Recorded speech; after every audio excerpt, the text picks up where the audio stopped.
নমস্কার, story officially চ্যানেলে আপনাদের প্রত্যেককে স্বাগত। আমি আজকে কৃষ্ণ দাস, যে ভগবানের পরম ভক্ত ছিল, অনন্য ভক্ত, আমি তার যে ডাকরে দ্বারকাধীশ, তিনি কি করে ডাকরে চলে গেলেন সেই কাহিনীটি বলছি। কৃষ্ণদাস দ্বারকাধীশের পরম ভক্ত ছিল, অনন্য ভক্ত। তার নিয়ম ছিল, মানে একাদশী, যে প্রকৃত একাদশী, যেটা যে কৃষ্ণদাস এইভাবে একাদশী পালন করত।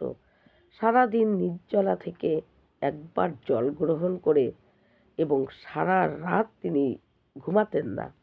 একাদশীর দিন সারা রাত তিনি পায়ে হেঁটে ডাকর থেকে, যেখানে দ্বারকাধীশের মন্দির ছিল, সেইখানে তিনি এসে সারা রাত ভগবানের নাম করতেন, কীর্তন করতেন। এটা তার নিয়ম ছিল। এই রকমভাবে তিনি একাদশী পালন করতেন। কোনো একাদশীর দিন তিনি কোনো কিচ্ছু খেতেন না।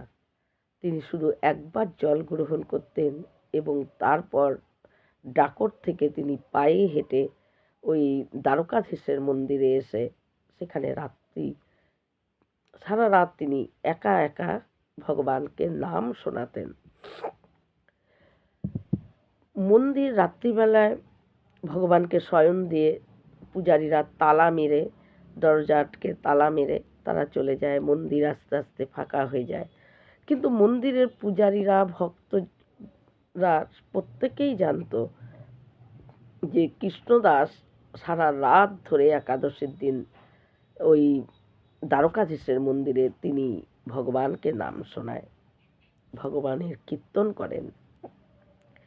এই রকম নিয়ম করতে করতে কৃষ্ণদাসের যখন অনেকটা বয়স হয়ে যায়, কৃষ্ণদাস একদিন মনে মনে, তিনি অনেকটা বয়স হয়ে গেছে, তার মধ্যে একাদশী করা, সারাদিন কিছু তিনি খানও নেই, তার নিয়মই ছিল একাদশীর দিন একবার জল গ্রহণ করা।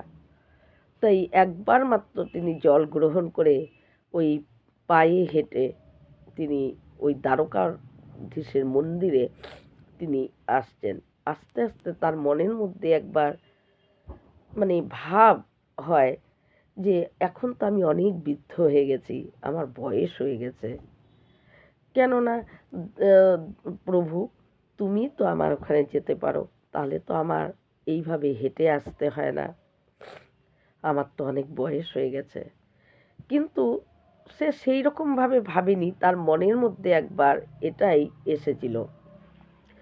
ওইভাবে হাঁটতে হাঁটতে সে মন্দিরে যায় এবং সারা রাত ধরে সে ভগবানকে একাদশীর দিন ভগবানের নাম জপ তিনি করেন এবং কীর্তন করেন। আর এটা সবাই জানতো।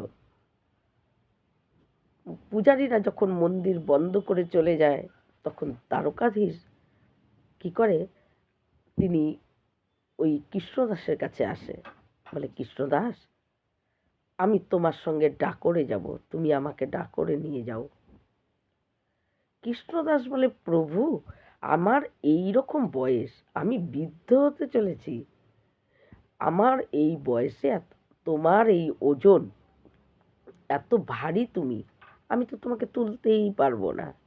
আর পরের দিন যখন মন্দিরে হইচই পড়ে যাবে, তখন কি হবে? সবাই যে বলবে যে কৃষ্ণদাস ঠাকুরকে নিয়ে চলে গেছে।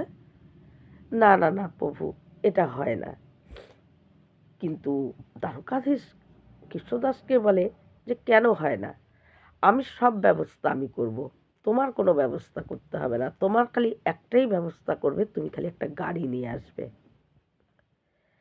এখন কৃষ্ণদাস আর কি করবে? ভগবানের উপরে, দ্বারকাধীশের উপরে তিনি তো আর কিছু বলতে পারে না। তখন বলছে পরের একাদশীতে তুমি একটা গাড়ি নিয়ে আসবে, আমি তোমার সঙ্গে ডাকরেই যাব, আমি ডাকরেই যাব, তুমি আমাকে নিবে। কিন্তু কৃষ্ণদাস পরের একাদশীতে, এখন ভগবানের ইচ্ছা, তাই কৃষ্ণদাস পায়ে হেঁটেই প্রত্যেক একাদশীতে আসে, কিন্তু যেহেতু দ্বারকাধীশ তাকে বলেছে, তাই একটা বেলগাড়ি নিয়ে সেই একাদশীর দিন তিনি বেলগাড়ি নিয়ে আসেন। বেলগাড়ি নিয়ে আসাতে পূজারীরা, ভক্তরা, ওখানে মন্দিরের সবাই জানতো যে কৃষ্ণদাস প্রতি একাদশীতেই তিনি রাত্রি একা একা জাগে, ভগবানের কীর্তন নাম সংকীর্তন করে। কিন্তু কৃষ্ণদাসকে বেলগাড়িতে দেখে সবাই ভাবে যে কৃষ্ণদাস আজকে বেলগাড়ি নিয়ে এসেছে। আবার অনেকে নিজের মনেই আবার উত্তর পেয়ে যায়, বৃদ্ধ হয়ে গেছে, অনেক বয়স, শরীরে তো কিছুই নেই, তাই হয়তো হাঁটতে পারেনি, তার মধ্যে একাদশী করে আছে, আর তার নিয়ম একাদশীতে তিনি কোনো কিছু গ্রহণ করে না, তাই হয়তো বেলগাড়ি নিয়ে আসছে। তাই সে এটা নিয়ে কেউ অতটা ভাবনা চিন্তাই করেনি। কিন্তু এদিকে দ্বারকাধীশ সব কিছু ওকে বলে দিয়েছে সেই দিনকেই, আগের একাদশীতেই, যে পূজারীরা কৃষ্ণদাস যখন বলছিল যে প্রভু কি করে মন্দিরের ভিতরে ঢুকবো, গর্ভগৃহ তো বন্ধ করে পূজারীরা চলে যায়, তোমাকে শয়ন দিয়ে বলছে আমি পিছনের দরজা খুলে দেবো। তাই কৃষ্ণদাসের কে ওই দ্বারকাধীশ সমস্ত ব্যবস্থা কি করে তাকে নিয়ে যাবে সব তিনি নিজেই ঠিকঠাক করে ফেলেছে। সেই একাদশীর দিন যখন পূজারীরা দ্বারকাধীশকে আরতি করে, শয়ন আরতি করে এবং তাকে রাতে শয়ন দিয়ে গর্ভগৃহে তালা দিয়ে চাবি নিয়ে তারা পূজারীরা চলে যায়। কৃষ্ণদাস ওইভাবেই, সবাই জানে যে কৃষ্ণদাস সারা রাত ওই মন্দিরের বাইরে বসে বসে নাম করবে। কিন্তু যখন এক রাত হয়, বেশ মধ্যরাত্রি পার হয়ে যায়, তখন কৃষ্ণদাস আস্তে আস্তে পেছনের দরজার দিকে যায়, দিয়ে দেখে হ্যাঁ পেছনের দরজা খোলা। এদিকে দ্বারকাধীশ যত অলংকার আছে সমস্ত অলংকার গায়ে পরে ফেলেছে, ভাবছে যে অলংকার পরেই আমি চলে যাব। কৃষ্ণদাস যখন দেখে যে দ্বারকাধীশ সমস্ত অলংকার পরে আছে, তখন কৃষ্ণদাস বলে প্রভু আমি তোমাকে এই অবস্থায় নিয়ে যাব না। বলছে কেন, কি হয়েছে, তুমি আমাকে উঠাও, দেখো আমি ফুলের মতো হালকা। বলে না প্রভু, আমি সেই জন্য বলছি না, আপনি যে এত অলংকার পরে আছেন, আমি এই অলংকার সুদ্ধা আপনাকে নিতে পারবো না। যদি আমার সঙ্গে ডাকরে যেতেই হয় তাহলে সমস্ত অলংকার খুলতে হবে, একদম খালি, কোনো অলংকার শরীরে থাকবে না, তাহলেই আমি নিব, না হলে আমি নিব না প্রভু। এই অলংকার শুদ্ধ নিয়ে গেলে সবাই ভাববে অলংকারের লোভেই আমি আপনাকে নিয়ে গেছি, এটা আমি কিছুতেই করব না, আমি নিতে পারবো না। এই কথা যখন কৃষ্ণদাস বলে, দ্বারকাধীশ কি করে তার শরীর থেকে সমস্ত অলংকার খুলে খুলে গোটা মন্দিরের ভিতরে ঘরে খুলে খুলে ছুঁড়ে ছুঁড়ে মারে। সারা ঘর তার অলংকার ছিটিয়ে পড়ে আছে এবং কৃষ্ণদাসকে বলে কৃষ্ণদাস এবার তো আমাকে নাও। কৃষ্ণদাস যেই ওই বৃদ্ধ শরীরে দ্বারকাধীশকে উঠাতে চায়, দেখে একদম ফুলের মতো হালকা, কোনো ওজনই নেই। কৃষ্ণদাস দ্বারকাধীশকে তার দুই হাত দিয়ে নিজের বক্ষে জড়িয়ে ধরে আস্তে আস্তে বৃদ্ধ তিনি হেঁটে ওই বেলগাড়িতে বসায়। কৃষ্ণদাস তার পাশে বসে এবং বেলগাড়ি নিয়ে ছুটতে থাকে। বেলগাড়ি বলছে তাড়াতাড়ি চালাও, তাড়াতাড়ি চালাও। এদিকে ব্রহ্ম মুহূর্তেই পূজারীরা এসে ওই দ্বারকাধীশের দরজা খুলে মঙ্গলা আরতি শুরু করে দেয়। এখন যখনই দরজা খুলে দেখে যে আরে প্রভু কই, সমস্ত অলংকার সারা ঘরে ছিটানো, যদি চোর আসে তাহলে প্রভুকে ছেড়ে, অলংকার ছেড়ে প্রভুকে খালি নিয়ে যাবে না, এটা হতে পারে না। চোর আসলে অলংকার নিয়ে যাবে, প্রভু পড়েই থাকবে, কিন্তু এটা তো কোনো চোরের কাজ না। এদিকে একজন দুজন এই রকম হতে হতে গোটা দ্বারকাধীশ মন্দিরে হইচই পড়ে যায় যে ঠাকুর নেই, ঠাকুরকে কে নিয়ে চলে গেছে, ঠাকুর চুরি হয়ে গেছে। যখন হইচই পড়ে যায় তখন হাতে বর্শা নিয়ে ওই মন্দিরের যে অনেক লোক দেখাশোনার জন্য ছিল, হাতে বর্শা নিয়ে ঘোড়ার পিঠে চড়ে চড়ে সবাই মনে মনে ভাবে যে কৃষ্ণদাস প্রতিদিন পায়ে হেঁটে আসে, কালকের একাদশীতে কৃষ্ণদাস বেলগাড়ি নিয়ে এসেছিল, তাই কৃষ্ণদাস সারা রাত এখানে কীর্তন করেছে, হয়তো কৃষ্ণদাসই হয়তো নিতে পারে, আর নয় কৃষ্ণদাস জানতে পারে কি হয়েছে ঘটনা। তাই কৃষ্ণদাসের দিকেই, ওই ডাকরের দিকেই সবাই রওনা হয়। এদিকে ঘোড়ার সঙ্গে কি আর বেলগাড়ি পারে? ওই ঘোড়া করে চড়ে চড়ে সমস্ত লোকজন হাতে বর্শা নিয়ে চলে আসে। তখন কৃষ্ণদাস দ্বারকাধীশকে বলে, প্রভু এখন কি হবে? এখন যে ওরা চলে আসছে, একদম কাছে চলে আসছে। তখন দ্বারকাধীশ বলে, এই দেখো সামনেই একটা পুকুর, এই পুকুরে আমাকে লুকিয়ে ফেলো। কৃষ্ণদাস সেই তার কথা মতো নিয়ে পুকুরের মধ্যে তাকে লুকিয়ে রাখে।